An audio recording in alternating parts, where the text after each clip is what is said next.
સોમવારના રોજ સાંજના સમયે મુસ્લિમો રોજો છોડી રહ્યા હતા તે સમયે સલાબતપુરા પોલીસ મથક વિસ્તારમાં આવેલ ખ્વાઝાનગરમાં ખુલ્લેઆમ હથિયારો સાથે આતંક મચાવી 2 લોકો પર હુમલો કરી અન્ય વાહન ચાલકો પર પણ હુમલો કરનાર ચિયા ગેંગના આતંકનો વિડીયો વાયરલ થયા બાદ સલાબતપુરા પોલીસે એક્શનમાં આવી હતી અને ચિયા ગેંગના 2 આરોપીઓને ઝડપી પાડી સલાબતપુરા પોલીસે બંનેનું સરઘસ કાઢ્યું હતું અને તે વિસ્તારમાંથી તેઓનો આતંક દૂર કરવાનો પોલીસે પ્રયાસ કર્યો હતો।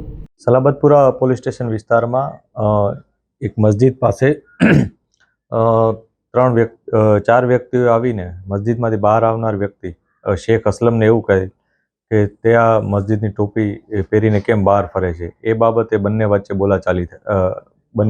લોકો વચ્ચે બોલાચાલી થયેલ।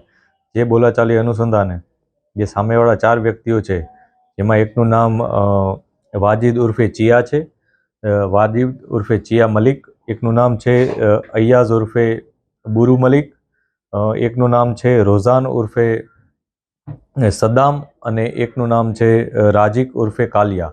આ 4 વ્યક્તિઓએ શેખ અસલમ નામના વ્યક્તિને ધોકા અને બીજા ઘાતક હથિયારો વડે માર્યો હતો, જેના અનુસંધાને પોલીસે આ 4માંથી 2 વ્યક્તિઓની ધરપકડ કરી છે। 2 વ્યક્તિઓની ધરપકડ માટે પોલીસ અત્યારે તેઓને શોધી રહેલ છે।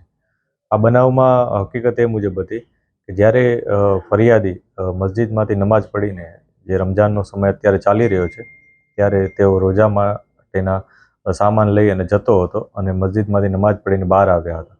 આ દરમિયાન સામેવાળા વ્યક્તિઓએ તેને એવી રીતના વાત કરી હતી કે તું આ ટોપી પહેરીને કેમ બહાર ફરે છે। આ બાબતે તેઓ વચ્ચે બોલાચાલી થઈ।